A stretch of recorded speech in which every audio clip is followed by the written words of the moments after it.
Hey guys, it's Sierra. Welcome back to my channel. I'm going to be talking about my top 5 books for the first quarter and then 2 honorable mentions. Just so you know, these top 5 books are all 5 stars, and then my honorable mentions are 4.75 stars because I reviewed them on Storygraph, so there's a 0.75 rating. I don't know if all apps or platforms have the same thing, so there's to that. So anyway, I got my laptop. I got my Chrome iPad. I cannot speak for the life of me. I have my iPad and I have my notes here, so I'll be looking down just to give a little bit of summary for some of the books. The other books I've talked about so much that I don't need to give a summary.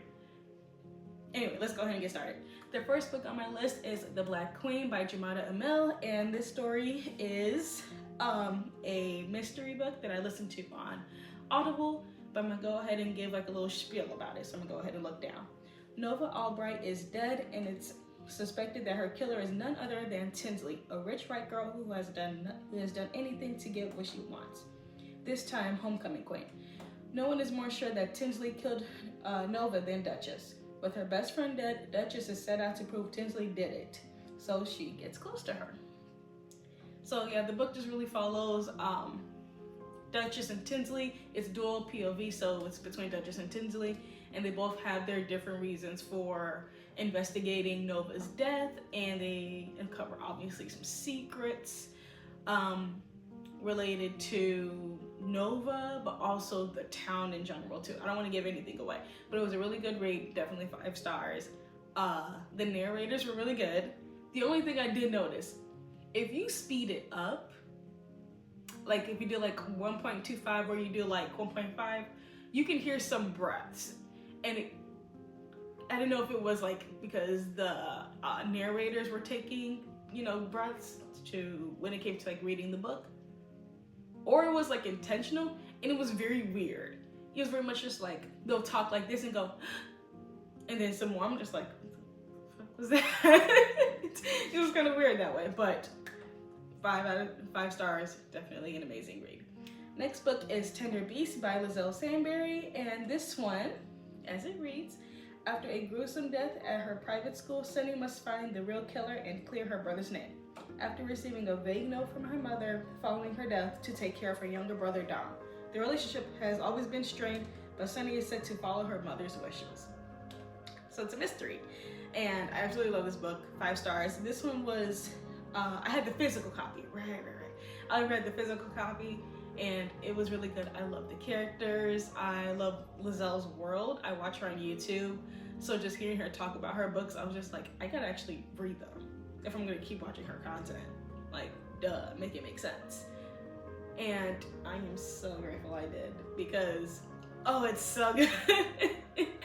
I love the descriptions of like the characters, how each character is portrayed, and just the world of it all too. It's just so good. Dom's interesting of a character when you read about him.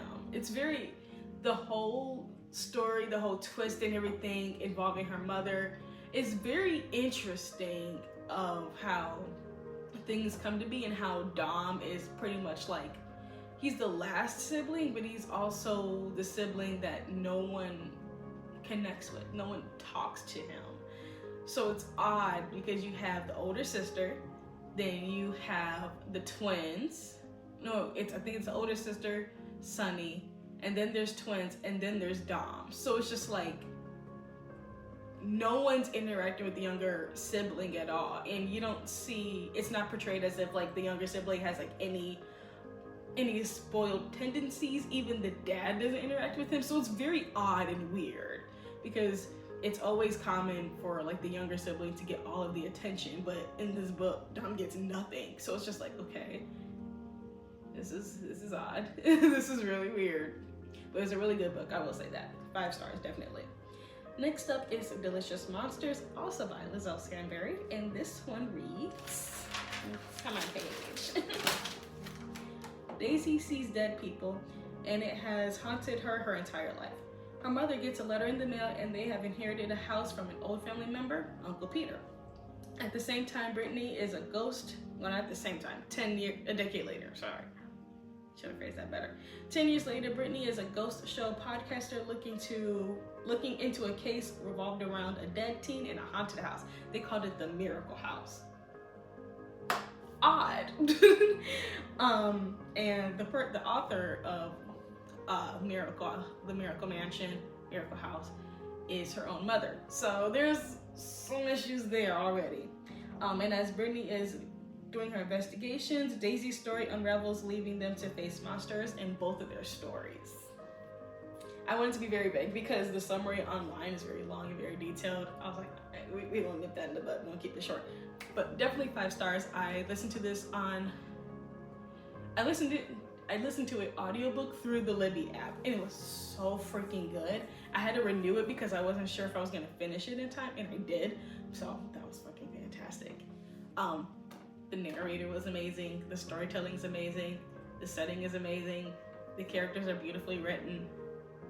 You will literally listen to the story, or if you physically read it, you will literally want to throw hands with some of these characters.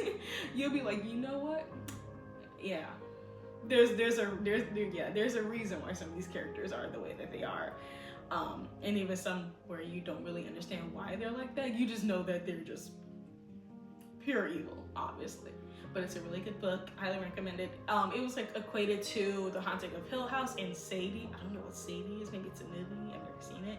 But if you've seen The Haunting of Hill House, you kind of have a gist of what the idea is. You don't know exactly the complete story, but you at least have an idea of it. Next up on the list is When the Reckoning Comes by Latanya McQueen. I already talked about this book extensively. I have a whole video on it while I was baking cookies. I'll put that in the thing above or whatever.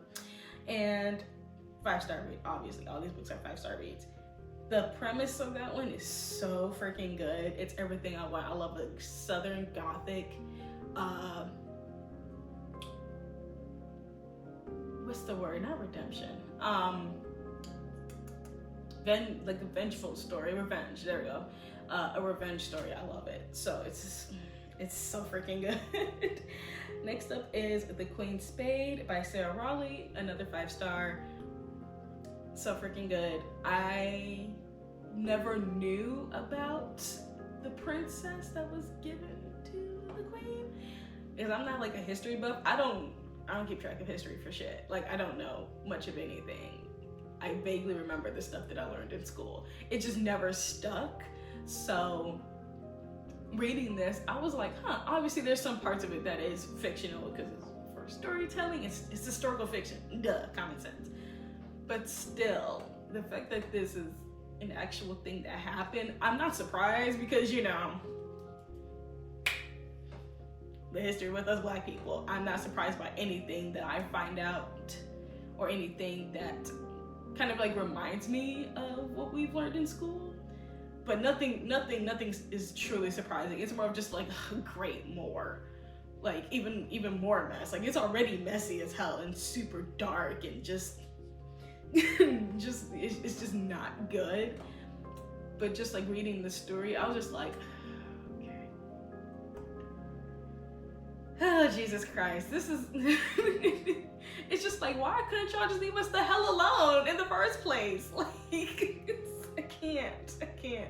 It's just, I think that's like the theme for a lot of the books that I was reading in this first quarter. And a lot of it is just like so enraged when you finish reading them, when you know where the stories come from, you know the story behind it, you know the socio-political, economical climate related to the book and the way of life and how things are. It just builds up so much, and I don't know why I was reading so many of those books. I might need to read some romance books to like balance out the enraged feelings that I got from these books. That's just something that I'm noting for myself. And then the last one, which obviously kind of started off this rampage of just pure revenge and just anger, is Ace of Spades by Farida Abike Enyimide. Absolutely loved it. After finishing the book, I can't say like I was filled with a lot of like anger, but I was just more of just like defeated after reading that book, because it's a strong book. It's if you're just looking for like, oh, just like a light mystery, it's not for you, dog. It's not a light mystery. That book is dark. It is dark. Like, if you are gonna read it, you have to be in the right headspace to read it and actually receive it, because baby, I'm gonna warn you, you gotta be ready for it. I had to pause it a few times where I was just like, you know what, I need a break. I need to go watch Baby Daddy. I need to go do a puzzle. I need to take a nap, because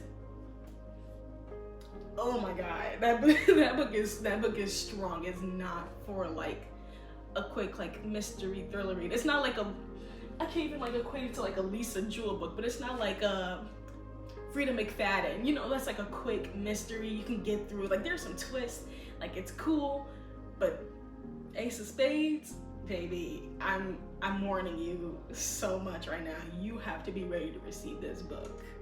It is not for the faint-hearted. It's just not. It's a fantastic book, but you got to be ready for it. It's like the books that I read 2 years ago that were more heavy on the, you know, grape side. Yeah, you got to be ready to receive it. Honorable mentions. These honorable mentions are lighter, thank God. So the first one is Belladonna by Adeline Grace, and this one follows our main character Sigrid, who can see death. So death is an actual personified person, spirit thing. So she can see death, and she's encountered death many times in her life. And the thing is, she can't die either. So death just be like hanging around, taking people around her, but she can't die. So after losing her parents, she gets placed in different families, and each family she's with, they die. Duh. So now she's in the last home. I think it's like on her mother's side. I think it was like her mother's brother or something like that.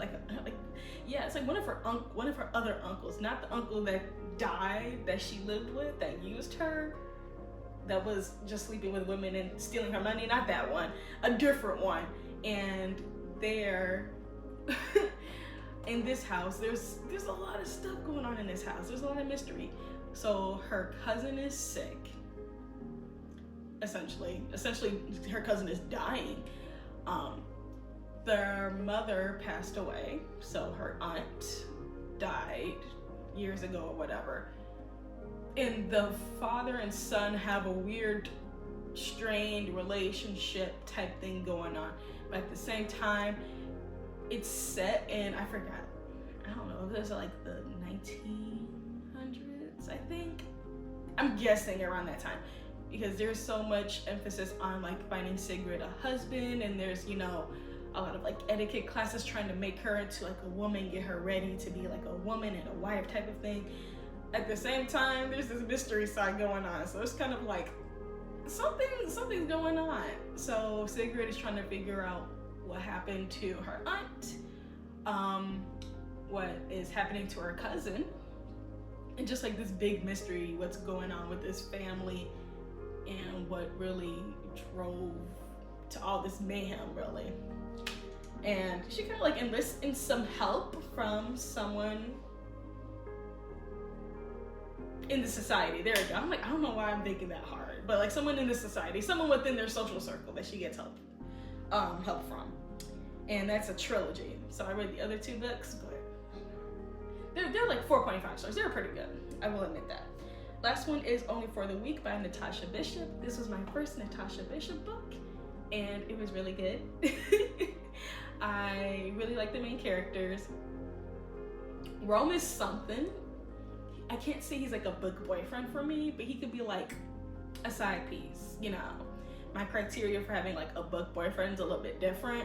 So, but he was a cool dude. He was very like respectful. He did everything that he could for our main character, but he's just not a book boyfriend for me. But I do appreciate him, I know, because our main character's sister, who's getting married, trifling, did not like her. And her fiance, who was our main character's ex-boyfriend, messy family, but highly recommend it. Really good. Everyone's been talking about the book anyway, so I feel like I don't have much to say about the book because it was really good. So I'm just another person who's giving it 2 thumbs up. Go ahead and read the book.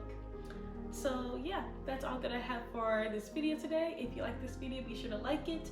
Drop in the comments a sword. There we go. Drop in a sword in the comments for like the betrayal, revenge type of thing that's been going on with my books. Yeah, there we go. That works.